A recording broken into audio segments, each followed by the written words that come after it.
শুরু করছি মন বাড়িয়ে ছুঁই। পর্ব ১৩। লেখনীতে ফাবিয়া মোমো।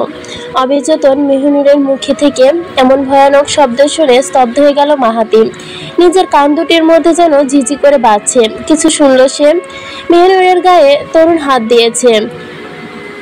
আজ অন্তত নামটা কি সে ঠিক শুনেছে নাকি ভুলভাল শুনলো? এমন পরিস্থিতিতে হলো মাহাতিমের। তখন স্বাভাবিক চিন্তা চেতনা যেন গুলিয়ে ফেলছে সে বারংবার। কল্পনায় ভাবতে লাগলো তরুণকে বাজেভাবে স্পর্শ করেছে। মেহনুর তাকে ছটফট করছে, ছাড় পাওয়ার জন্য ছোটাছুটি করছে। তরুণ আরো হিংস্র হয়ে ছোঁয়ার পরিমাণ বাড়িয়ে দিয়েছে। এদিকে মেহনুর চেঁচামেচি শুরু করে দিয়েছে। এরপর ভাবতে পারল না মাহাতিম। তাড়াক করে ওর পাশ থেকে উঠে দাঁড়ালো। শরীরের ভেতর রক্তস্রোত টকবক করে ফুটছে এখন। এখনই যেন আগ্নেয়গিরি লাভায় উদ্গীরিত হবে। মেহনুর রুম থেকে রাগান্বিত মেজাজে বেরিয়ে গেল সে। সিঁড়ি বেয়ে হনহন করে নামলেই ঘুম ঘুম চোখে কলপারে থেকে যাচ্ছিল নীতি। মাহাতিমের এমন ক্রুদ্ধ মেজাজ দেখে চোখ কচকালো সে। চাকতিক দৃষ্টি ছুড়ল মাহাতিমের দিকে। ছুটে গেল ও। মাহাতিম তখন নীতির পাশে কাটিয়ে দ্রুত বেগে সিঁড়ি ধরে নিজের রুমে যেতে লাগলো। পেছন থেকে ওর হাবভাব দেখে শঙ্কিত হয়ে ছুটে আসলো নীতি। পিছন পিছন দৌড়ে এসে প্রশ্ন করতে লাগলো ওকে, মাহাতিম ভাই, ভাই দাঁড়াও, ভাইয়া কি হয়েছে? ভাইয়া আসতে চলো, এভাবে দৌড়াচ্ছ কেন? জবাব দাও।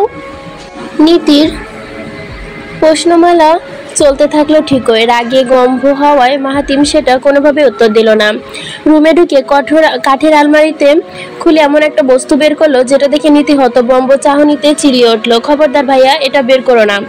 আমরা এখন শহরে না, এটা গ্রাম। এখানে এসব জিনিস বের করো না ভাইয়া। কি হয়েছে আমাকে বলো, আমি সব হ্যান্ডেল করছি ভাইয়া। ফর গড সেক, তুমি ঠান্ডা হও ভাইয়া, ঠান্ডা হও, আমি আছি তো। নীতি সব ঠিক করবে, তুমি আমাকে খুলে বলো।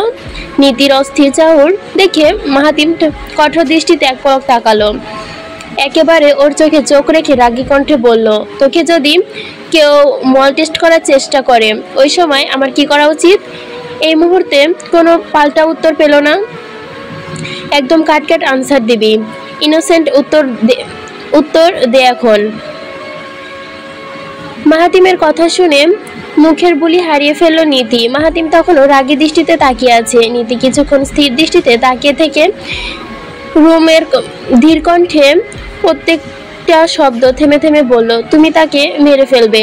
কাঙ্ক্ষিত এই যোগ্য জবাব পেয়ে তৎক্ষণাৎ নিজের কঠোর দৃষ্টিতে নীতির উপর থেকে সরিয়ে ফেলল মাহাতিম।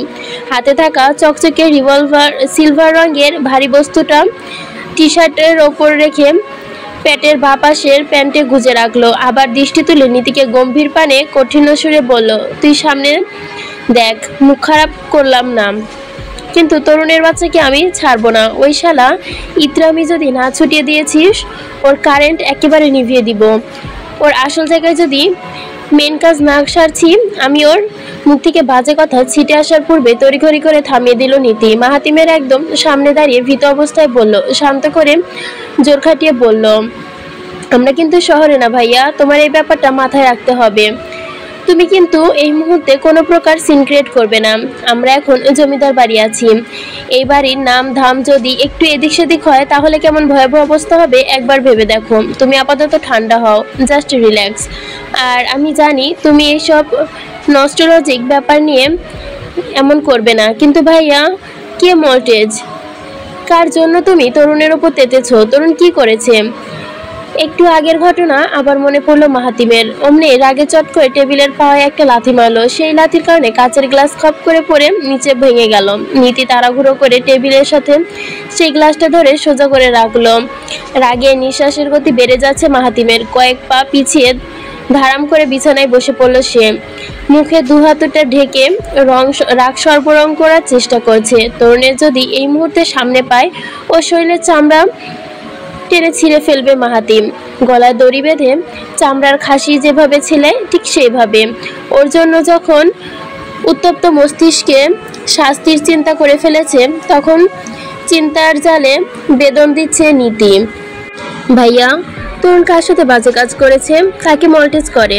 প্রশ্নটা সম্পূর্ণ করতে পারল না নীতি। প্রতিমধ্যে মাহাতিমের তেজালো কণ্ঠে এসে থামকালো সে তেজালো কণ্ঠে চিবিয়ে চিবিয়ে বলল, মল্টেজ করেনি, শালা শয়তানটার সুযোগে কোপ মেরেছে। মেহনুর মেবি একা পেয়েছিল। অমনি শয়তানি জিব্বা টাস টাস করে উঠেছে। কুত্তার মতো পেটাতে পারতাম যদি। মারতে মারতে হারামজাদাকে। উফ, এই মুহূর্তে কি উচিত? তাড়াতাড়ি বল, কি করা উচিত আমার? প্রচন্ড উত্তেজনায় টকবক করছে মাহাতিম। এর আগে চূড়ান্ত অবস্থায় ওর চোখ মুখে পরিদৃষ্ট।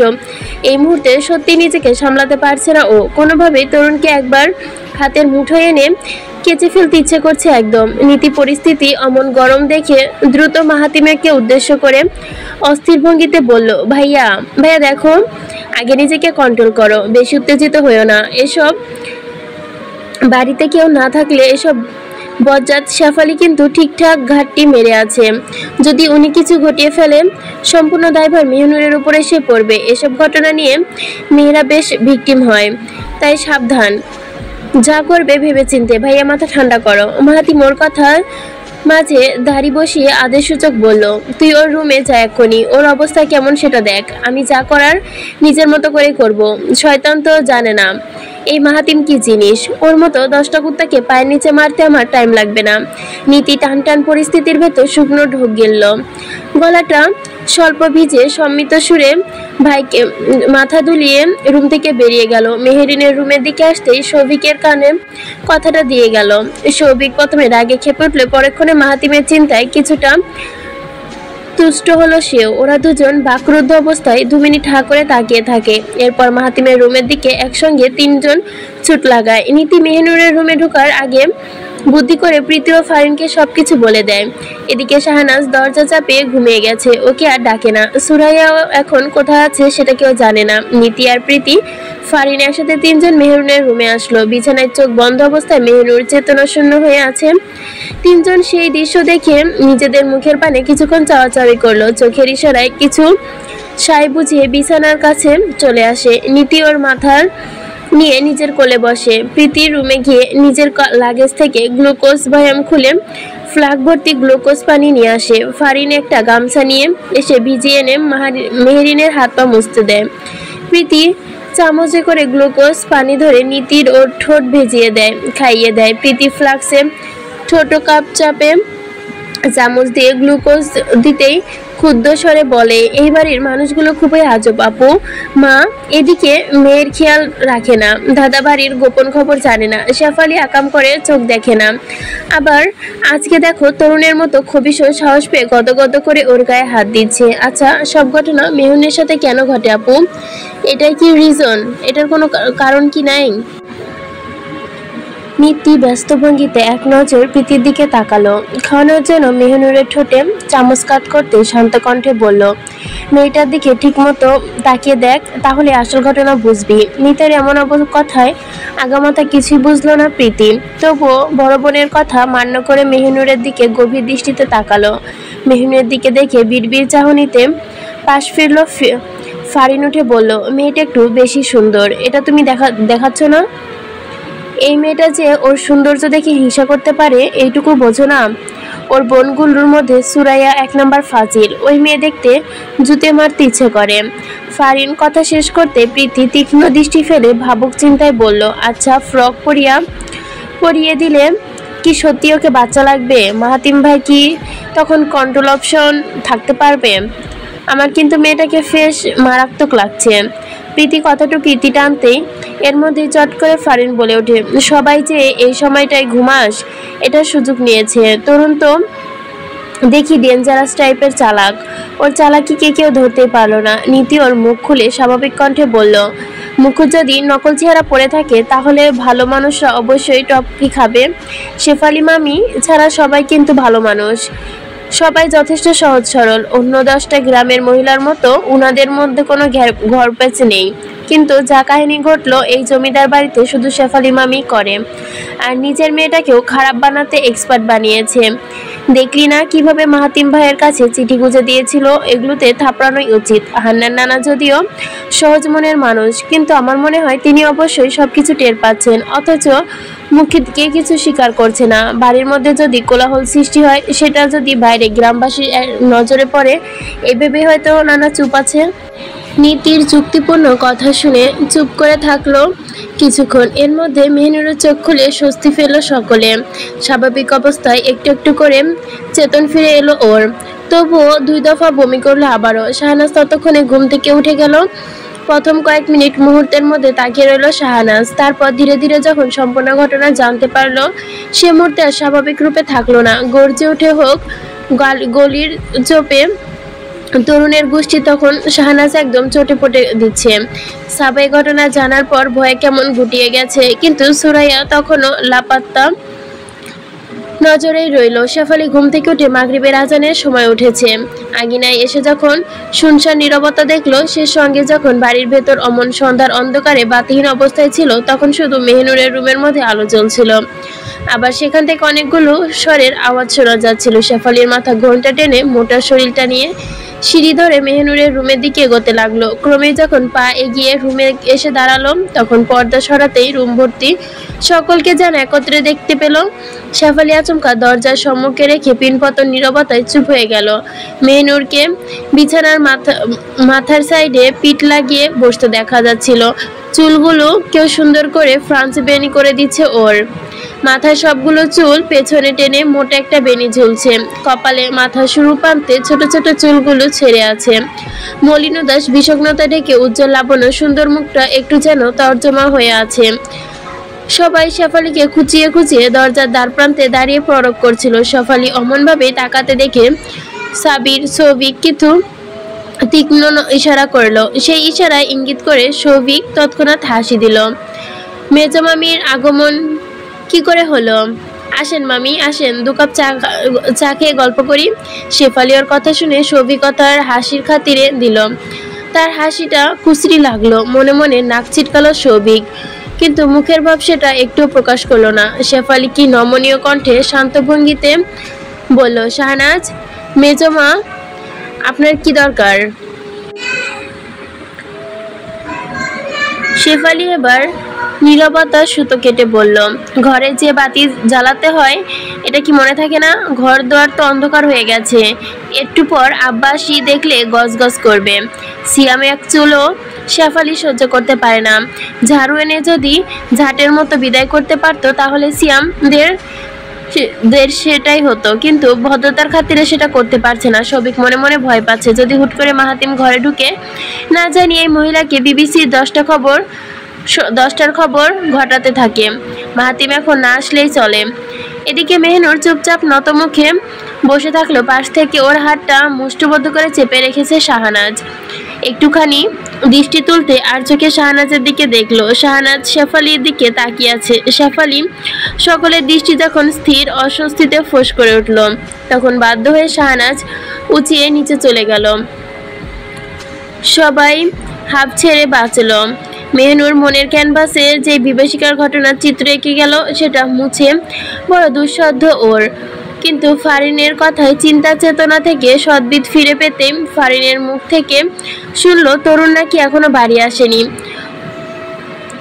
দরজা যদিও আটকানো না, কিন্তু বিধিনিষেধ অমান্য করা কারোর পক্ষে সম্ভব না। সবাই চুপচাপ শুনছিল। মেহনুর সবাই চা নাস্তার খাবারগুলোতে মুখিয়ে থাকলে মেহনুর একটা কিছু মুখে তুলল না। শাহনাজ অনেকক্ষণ পর নিজের চাপা উদ্বেগ প্রকাশ করে ফেলল। তীব্র উৎকণ্ঠায় জর্জরিত হয়ে বলল, এই ঘটনার কথা বড়দের মধ্যে কাউকে জানাতে না। শাহনাজের মা অর্থাৎ সুফলা জানলে কখনো ওদের স্কুল কলেজে যেতে দিবে না। পথঘাটে মানুষ ছিছি করবে। এসব ঘটনা সুজলার নিশ্চয়ই পছন্দ হবে না।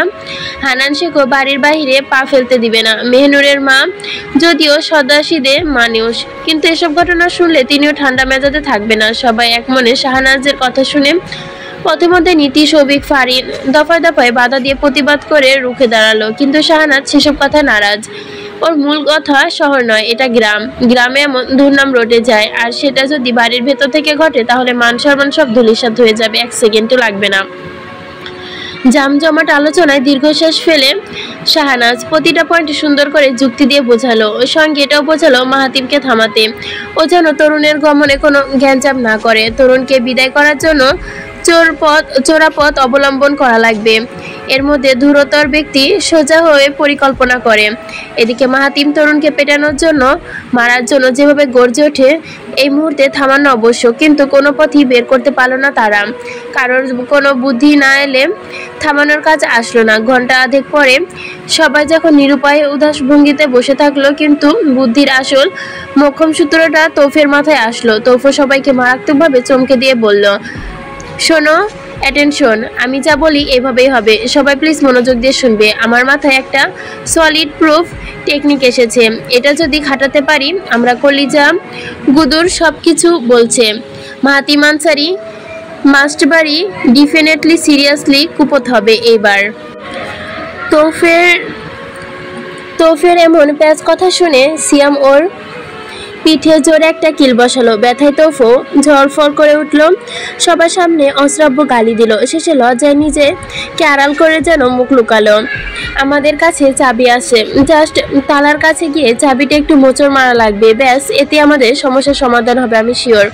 তৌফর কথার এমন ভঙ্গিতে বসালো সবাই এখন ভুর নাচে দীর্ঘশ্বাসে আসল ব্যক্তি কি তাকালো। মুহূর্তে এভাবে নীরবতা কাটলো। পরক্ষণে সলিড আইডিয়া বলে জোরে হুল্লার করলো। মেহনুর তখন তীব্র শব্দের জন্য বাক্য হয়ে দোকান চাপা দিল, চোখ কুঁচকে ফেললো। নয়নে ন্যানো সেকেন্ডের মধ্যে মেহনুরের চোখ খুলে দেখলো সবাই ওর দিকে হাসি হাসি দৃষ্টিতে তাকিয়ে আছে। মেহনুর বোকা বোকা চাহনিতে ডানে বামে সবার দৃষ্টি দিয়ে কানে স্লো মেশিন ফেলছে, চুবিকের মতো তাকিয়ে আছে। হঠাৎ থেমে থেমে বলল, আমার দিকে তাকিয়ে আছো কেন? মেহনুর কে আটকাতে যাওয়ার কথা শুনে সবাই নিজের দিকে চাওয়াচাই করলো। পরক্ষণে তৌফ ঢোক গিলে বলল, তুমি যদি ভাইয়া কাছে একবার যে থামতে বলো তাহলে ভাইয়া কোনো হাঙ্গামা করবে না। তুমি তো বুঝতেই পারছো আমি কি বলতে চাচ্ছি। মেহনুর আবার কিছুক্ষণ চুপ থাকে। আপনাদের কথা না শুনে ওই লোক আমার কথা শুনবে? মেহনুর বোকার মতো কথা শুনে সবাই মিটমিট করে হাসলো, কিন্তু এখানে কিছু ভেঙে না বলে নিজে থেকে বোঝার চেষ্টা করাচ্ছে তৌফ সবার তরফ থেকে উত্তর প্রস্তুত করে পড়ল, এমন মানে ঘটনা হচ্ছে কি, তুমি এখানে ভিকটিম। অ্যাটলিস্ট তুমি যদি ভিকটিম হয়ে আনসারি মশাইকে টুকু মাহাতিম ভাইকে এখনোই কিছু বলতে না বলো তাহলে তোমার জন্যই ভালো হবে। না হলে ভাই সাহেব যে কাহিনী করবে সে কাহিনী যদি এই গ্রামের মধ্যে ঘটে যায় তাহলে পরদিন যুগান্তর পত্রিকায় এটা হেডলাইনের শিরোনাম হতে পারবে। মাহাতিম ভাই তো ভালো মানুষ না, এটা তোমার আমরা নেকটাকাল থেকেই জানি। এজন্য তোমাকে সাবধান করছি, জলদি ভাইকে থামাও, বাড়ি সবাই ফিরতে বেশ টাইম নেই। আমরা এদিকে শেফালি মামিকে টেক্কা মারতেছি, যাও যাও উঠো, আর বসে থেকো না, তোমার শরীর এখন আমাদের চেয়েও বেশি পাওয়ার। এই নীতি ছাগলের বাচ্চা তোমাকে 1 লিটার গ্লুকোজ খাইয়ে দিয়েছে, এখন উঠো, শাড়ি ধরো আর ভাইয়ের রুমে দৌড় লাগাও।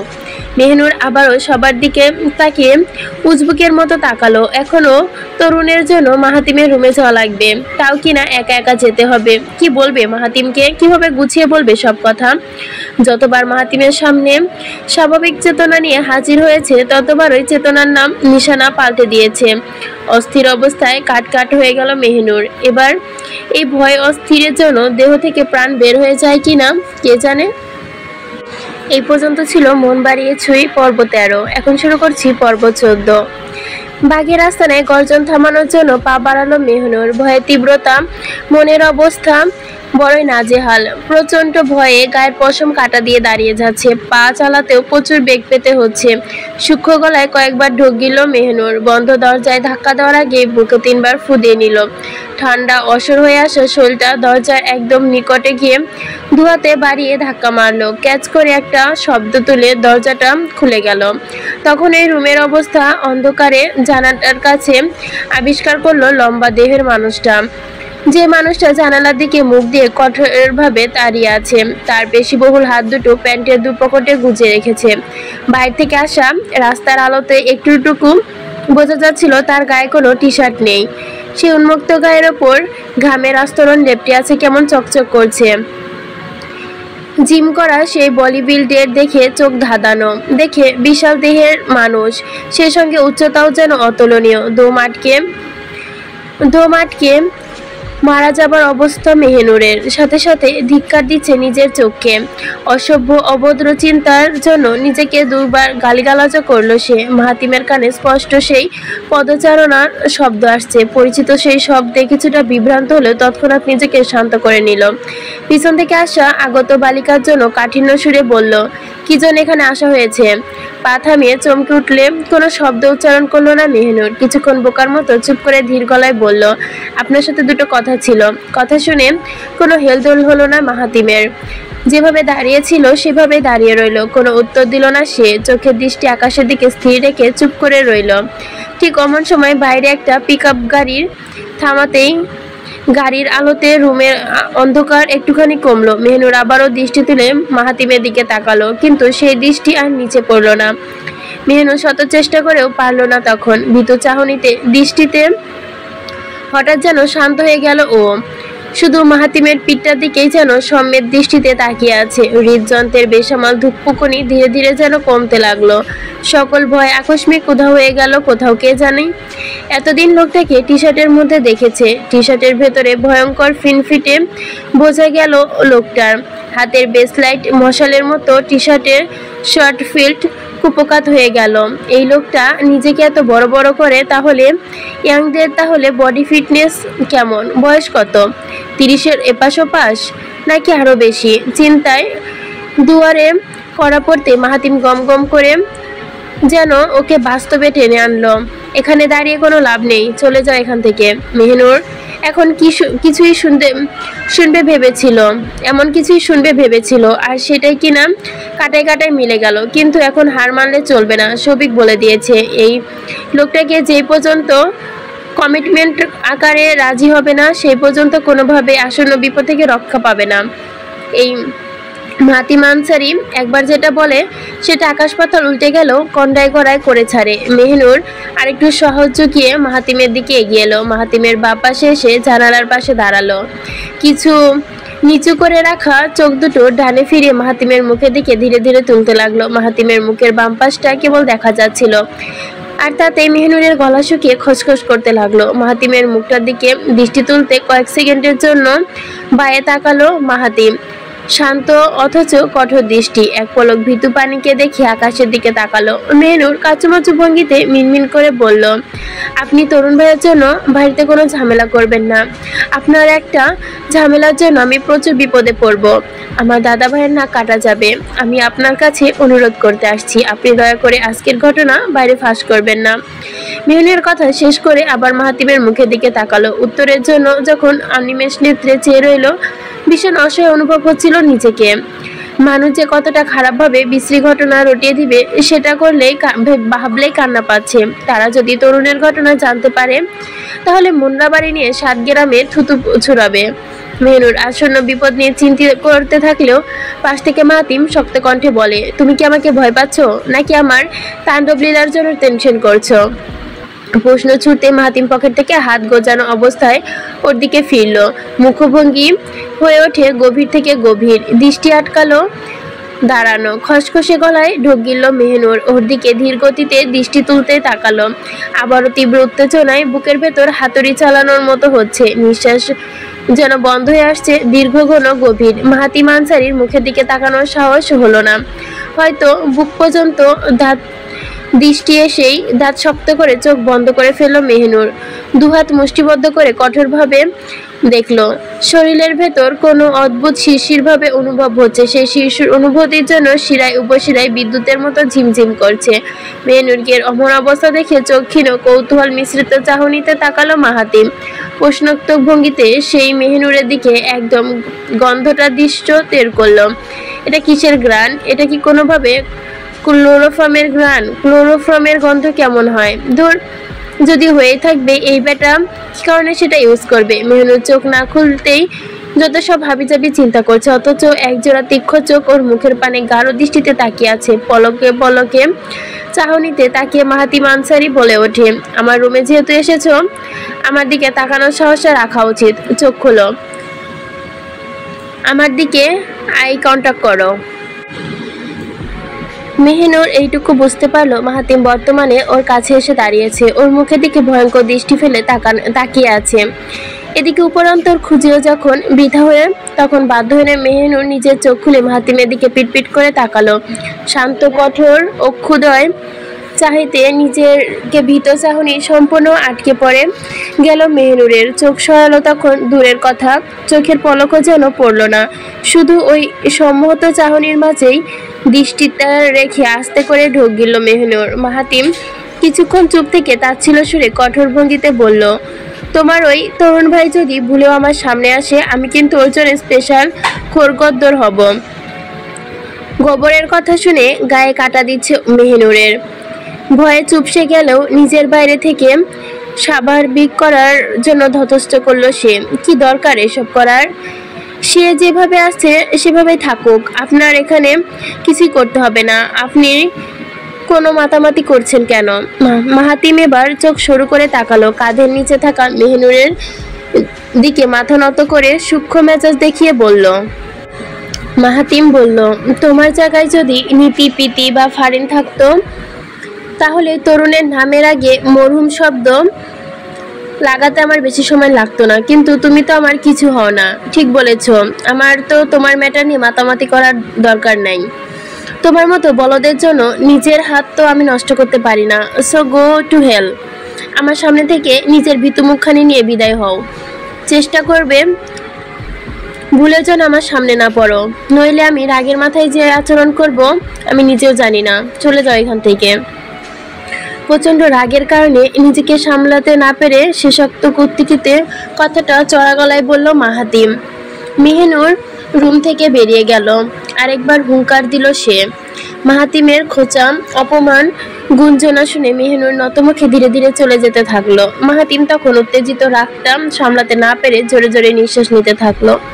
এক পর্যায়ে পকেট থেকে ফোন বের করে সোজা আছাড় মেরে দিল, কিন্তু পরক্ষণে শূন্যে তাকিয়ে আর কিছু করতে পারল না মাহাতিম।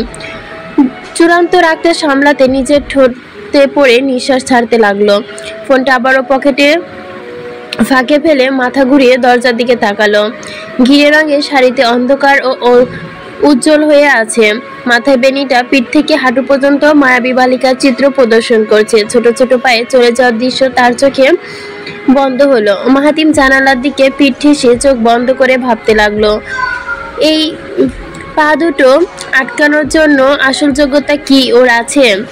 যদি কখনো যোগ্যতা এসে যায় ও কি গ্রহণ করবে? মাহাতিম সবসময় এমন কাউকেই আসুক যে তার চেয়ে ভালোবাসার আবদার বেশি করবে। ব্যস্ত মাহাতিমের হাত দুটো টেনে কোমরে রেখে বলবে, ওপরে তুলুন, আমার কোলে উষ্ঠ স্পর্শ নিতে চাই। কাজের মধ্যে ব্যাঘাত ঘটিয়ে বলুক, আপনার বাহুগুলো এত গুটিসুটি পাকিয়ে ঘুমাচ্ছে কেন?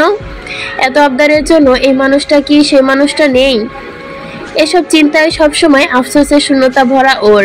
মাহাতিম বুক ভর্তি নিঃশ্বাস টেনে চোখ খুলে দেখল জীবনের মতোই রুমটাও নিঃশব্দ, নিঃসঙ্গ, ঘুটঘুটে অন্ধকার, কোথাও কেউ নেই। এশারের একটু পরেই বাড়ি ফিরল মাহমুদা। এসে দেখলো উঠানে বাতি আজ নেভানো। তিনি কিছুটা অবাক হলেও চুপচাপ বাড়িতে ঢুকে গেল। আঙিনার লাইট জ্বালিয়ে সে কেউ ছিল না, তার মানে সুজলা ভাবি মার্জা আপা এখনো আসেনি। মাহমুদা মাথায় ঘোমটা কপাল পর্যন্ত টেনে আনলেন। এরপর মেয়েকে একবার দেখার জন্য সবার আগে মেহিনুরের রুমে গেলে দরজার সম্মুখে দাঁড়িয়ে পর্দা সরিয়ে দেখলো বিছানা উন্মুক্ত করে শুয়ে আছে মেহিনুর। মারে, তুই কাঁদছিস কেন? কেউ কি কিছু বলেছে? মেহিনুর টাকা। মা, আমাকে কেউ কিছু বলে নাই। শেফালি ভাবি কিছু? কথার মাঝখানে আটকে গেল মাহমুদা। দমদমে উঠা পিঠটা নিয়ে বালিশে মুখ তুলে তাকালো মেহিনুর। দু চোখে অশ্রু যেন রক্তিম হয়ে গেছে। এখনো গলা বেয়ে অশ্রু ফোঁটা বর্ষণ হচ্ছে ওর। মাহমুদা তীব্র উৎকণ্ঠার আঁচলে মেয়ের মুখ মুছিয়ে দিল।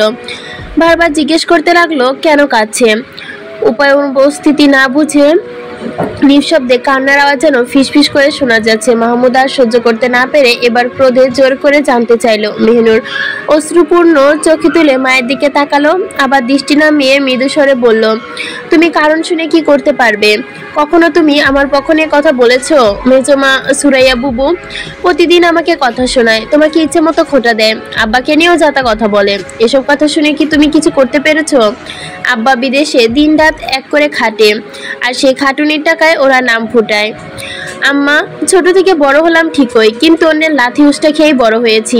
দাদাভাই সারাদিন বাইরে চলে গেলে ওরা দুজন মিলে বাড়ি চষে খায়। এত সব দেখেও তুমি কিছু করো না, ওদের কিছু বলো না। আমাকে তুমি ভালোবাসো না আম্মা? তুমি যদি আমাকে মূল্য করতে তাহলে এই বাড়িতে রাখতে না। ওরা কেউ ভালো না। মাহমুদা এখন কঠিন কথা শুনে স্তব্ধ হয়ে গেল, বাকশক্তি হারিয়ে চুপ করে দাঁড়িয়ে রইল। একদিকে মেহেরুনের চোখ মুছে আবার কান্নার স্বরে বলল, মেজমা যদি প্রতিবাদ না করতে পারে তাহলে কেউ আমার পক্ষে কথাই বলে না। আমি ঝগড়া করতে পারি না দেখে সবাই ইচ্ছে মতো আমাকে কথা শোনায় যায়। যার যা মন চায় আমাকে মারে, চুলে ধরে, ব্যথা দেয়, এইটা ওটা কাজ করায়, যা খুশি সব আমাকে দিয়ে করায়। আমি অন্য কোনো দিন অবাধ্য হইনি, কাউকে কিছু বলিনি, কিন্তু সবাই আমাকে কষ্ট দিয়ে যায়। জানো আম্মা, দুনিয়ায় সহজ সরল মানুষের জায়গা নেই। মৃদু অবস্থায় স্থির হয়ে গেছে মাহমুদা। চোখের সামনে মেয়ের ফুপানো কান্না দেখে কিংকর্ত বিমোদ হয়ে গেলেন। কি করবে, কি বলবে কিছুই বুঝছেন না। এসব উদাস মাথায় ঢুকলো না। মাহমুদা সব কিছুর মধ্যেই শান্ত, চুপচাপ, সহজেই মেনে নেয়। আজও সেই বৈর অবস্থায় দেখি তিনি বললেন, মেয়ের মাথায় হাত রেখে অশ্রু চোখে মুছে টেনে নিয়ে বললেন, ছোট মেহনুর যে বড় হওয়ার পরও ছোটর মতোই অশ্রু ঝরাচ্ছে। সেটা দেখে তিনি মৃদু হাসলেন, কপালে স্নেহমাখা গাঢ় চুমু খেয়ে মেয়েরকে বুকে টেনে নিলেন। মাথায় আদুরে হাত বুলিয়ে দিতে কান্না কমে এলো মেহনুরের। অল্প সময়ের মধ্যে কান্না থেমে চোখ বন্ধ করে ফেললো। মায়ের পরিচিত উষ্ণতায় গা মিশে ঘুমিয়ে পড়ল মেহনুর। আজকের বিভৎস ঘটনার ওপর চাঁদকে টেনেও যেন ঘৃণে হচ্ছে ওর। বাড়ির সদস্য এক এক করে ফিরে এলে সবাই একসঙ্গে খাবার খেয়ে নিল। নীতি, সৌভিক আনমনে খাবার খেলো। মাহমুদা নিজের উদাস মুখটা যথাসম্ভব আড়াল করে রাখলো। এদিকে মাহাতিম কোনো রকম দুলোকমা গিলে রুমে ফিরে এলো। ওর পিছু পিছু কয়েক মিনিটের মধ্যেই নীতি এসে উপস্থিত। মাহাতিম বিছানায় হেডবোর্ডে পিঠ লাগিয়ে আধশোয়া হয়ে স্টাইলেই ফোন টিপছে। মাহাতিমের মুডের অবস্থা দেখে কারো কথা বলার সাহস হচ্ছে না। এদিকে নিজের মতো ইশারা করে কথা বলছে নিতু। ভাইয়া, তুমি কি ঠিক আছো? মাহাতিম এক পলক দৃষ্টি তুলে নীতির দিকে তাকালো। পরক্ষণে ফোনের দিকে দৃষ্টি নামে শান্ত সুরে বলল, আমার কি কিছু হওয়ার কথা ছিল? নীতির সাথে সাথে মাথা নাবোধক নাড়িয়ে স্থির কণ্ঠে বলল, না না, সেটা হবে কেন? তোমার মুড যে খারাপ হয়ে আছে সেটাই জিজ্ঞেস করলাম আর কি। মাহাতিম কয়েক সেকেন্ড চুপ থেকে আবারও বলে উঠল, ওই রাম বলদকে তোর রুমে পাঠিয়েছিলি ঠিক না? ওর সম্বোধন শুনে নীতি ফিক করে হেসে সামনে আসলো। পিছন থেকে তৌফো বলে উঠল, রাম বলদ না, পোল্ট্রি মুরগি, সেটা সময় আসলেই বুঝবে। যাই হোক, মেহনুর যখন রুম থেকে বের হলো তখন তুই উদাম গায়ে কি করছিলি? মাহাতিম তৎক্ষণাৎ এ কথা শুনে তৌফের দিকে তাকালো, ভুরু কুঁচকে প্রশ্ন করলো, মানুষ উদাম গায়ে কি করে? তৌফের পাশ থেকে সিয়াম একগাল হেসে দিয়ে মেয়েদের মতো লজ্জাভঙ্গিতে বলল, যা দুষ্টু। সিয়াম মেয়েলির ডং দেখে ফিসফিস করে হেসে উঠল সকলেই। সিয়ামের ঘটনার সূত্র ধরে তৌফু অনুষদী সুরে বলল, সত্যটা ক মামা, তুই কি টি শার্ট খুলে কি করছিলি? অন্ধকার তো ভালোই ছিল, তার উপর সুন্দরী নিজের রুমে পা দুলিয়ে দিচ্ছিল। তুই কি আবার চান্স মারলি নাকি? মাহাতিম টু শব্দ পর্যন্ত না করে ডান হাতে তর্জনী তুলে জানালার দিকে ইশারা করলো। সবাই ইশারা অনুযায়ী সেদিকে তাকালো। একটা মোটা লম্বা শক্ত পাথর জায়গা জানালা দিয়ে রাখা। সেই পাথরটা যেন রাগ কমানোর জন্য ব্যায়ামের কাজে ডাম্বেলের মতোই ব্যবহার করে, সেটা বোঝা গেল সবার। তরুণ এখনো বাড়িতে ফেরেনি, আর ফিরলেও সম্ভবত মাহাতিমের কিছু করবে না। কিন্তু মেহনুরের সাথে কি কথা হয়েছে সেটা ওরা জানে না। মাহাতিমের রুম থেকে মলিন মুখ নিয়ে বেরোলো মেহনুর। সেখানে মাহাতিমকে কিছুই বলেনি। ওরা সবাই দূর থেকে এক্সপেক্ট করছিল হয়তো মাহাতিম যখন মেহনুরকে দেখবে তখন হয়তো কিছু না কিছু বলবে, ঠিকই কারেক্ট হবে। কিন্তু সেটা না হওয়া তো দূরের ব্যাপার, উল্টো মাহাতিমের চড়ানো আওয়াজে ধমক শুনে সবাই স্থির হয়ে গিয়েছিল। রাত যখন 2টো বাজে, পাড়াপড়শি বাড়ির সবাই ঘুমিয়ে পড়েছে। চাঁদের স্নিগ্ধ কিরণে আলোকিত হয়ে আছে চারপাশ, কিন্তু প্রকৃতি নীরবতা অকারে নিঃশব্দ হয়ে আছে। তত যেন এক যুবকের বুকে ভয়ের গোলটা দরুনে ভীত করে তুলছে। নাকের নিচে মলম লাগানো, হাতে কোনো ওয়ান টাইম ব্যান্ডেজ। মানুষটা যে বিকালের দিকে জঘন্য একটা আঘাত পেয়ে বের হয়েছে বাড়ি থেকে, বয়োজ্যেষ্ঠরা সেটা না জানুক, তারা জানে তারা কেউ জেগে নেই এখন। তরুণ চুপচাপ অন্ধকার উঠান পেরিয়ে বাড়ির সদর দরজায় কড়া নাড়ল, কিন্তু আশ্চর্য ব্যাপার, কড়া নাড়তেই দেখলো দরজা খোলা। প্রচন্ড আশ্চর্য হলেও মনে মনে খুশি হলো তরুণ। যাক বাবা, দরজা যেহেতু ভুলবশত হোক আর যেভাবেই হোক খোলা রেখে ঘুমিয়ে পড়েছে, এতে ওর ভালোই হয়েছে। তরুণ হাসি হাসি মনে দরজার ভেতরে ঢুকে দরজা আটকে আঙিনার দিকে তাকালো। অন্ধকার, কিছু দেখা যাচ্ছে না, তাই চোখ শোয়ার জন্য কিছু অপেক্ষা করলো তরুণ। চোখে যখন অন্ধকার শুয়ে গেল, তখন দর্প ভঙ্গিতে পা বাড়ায় নিজের রুমে চলে আসলো তরুণ। দরজার ছিটকিনি নিয়ে বিছানায় এসে বসলো। দীর্ঘ একটা শ্বাস ফেলে আবার উঠে আয়নার সামনে এলো। আয়নার পাশে সুইচ বোর্ডে লাইট চিপে অন করলো, কিন্তু দ্বিতীয় দফায় আশ্চর্য হলো, লাইট আজও কাজ করছে না। বাধ্য হয়ে মোমবাতি জ্বালিয়ে কাঠের টেবিলে সেট করলো। দেওয়ালে ঝুলানো বর্গাকার আয়নায় মুখটা দেখতে লাগলো। নাকের নিচটা অনেকখানি কেটে গেছে। তর্জনী আঙ্গুল দিয়ে কাটা জায়গায় আলতোভাবে স্পর্শ করলো। স্পর্শ করতে আয়নার দিকে চোখ পড়লো ওর। আয়নার ভেতর যে প্রতিবিম্ব দেখতে পেল, সেটা দেখে শিউরে উঠল তরুণ। চোখ দুটো গোল গোল হয়ে গেল। অবাক দৃষ্টিতে তাকিয়ে রইল। মনে ভ্রম নাকি সত্যি সেটা বোঝার জন্য তাড়াতাড়ি দু হাতে চোখ কচলাতে লাগলো, কিন্তু মনের ভ্রম নয়। আয়নার মধ্যে যে পুরুষ মূর্তি দেখা যাচ্ছে সেটা মিথ্যা নয়, সত্যি সত্যি তরুণের পিছে সেই পুরুষ মূর্তি দাঁড়িয়ে আছে। ভয়াবহ দৃশ্য দেখে ওর দিকে তাকিয়ে আছে। বুকের বধূস্থল থেকে গলা শুকিয়ে আসছে তরুণের। কথাও যেন জিহ্বার ভর লেগে আটকে যাচ্ছে।